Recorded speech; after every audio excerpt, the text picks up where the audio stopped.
football fans. I'm Randy Snow from the podcast This Week in the World of Football. Today I want to read you a poem that I wrote back in 2018.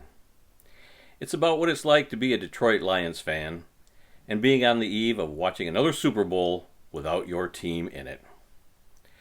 It was true back then, and unfortunately it's still true to this day. My poem is entitled, "'Twas the Night Before the Super Bowl." 'Twas the night before the Super Bowl, and all through the town, Detroit Lions fans were depressed. Yeah, you could say they were down. The jerseys were hung in the closet with care, knowing yet one more season had produced little flair. Then out in the yard, we saw a strange sight. A man in a uniform in the winter moonlight. He wore number 7. We could see that quite well. But it just couldn't be him, and we thought, what the hell? Still, there he was, just as plain as could be, at the edge of the yard, by the big maple tree. He had an old football and a worn leather helmet. But why was he here? We just couldn't tell yet. He smiled when he saw us, and he yelled, "Come on out." So we opened the door and walked right on out. It was QB Dutch Clark, a true Lions idol. He once led the Lions to the 1935 title.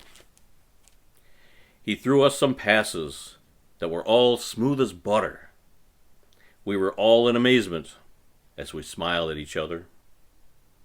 It was then that we noticed there were others on hand. Guys like Tobin Rote, Doak Walker, and Bobby Lane, the man. There was Dick Night Train Lane and receiver Chuck Hughes. Their status as legends is hard to refuse.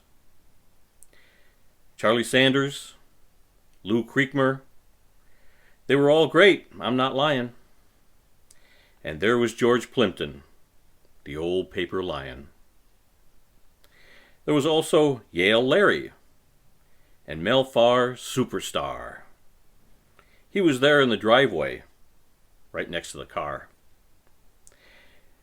The great Alex Karras, Dorn Dibble, Leon Hart, and Jimmy Spider-Man Allen with a song in his heart. And watching from a distance, not the least was he bored, was the old man himself, Mr. William Clay Ford. They may all be gone, but we shouldn't be down. For the season's not over if we keep them around. So now that we face an off-season that's long, just remember their legends and remember their song. For the season's not over when the clock reaches zeros. That's the time that we honor our team's gridiron heroes.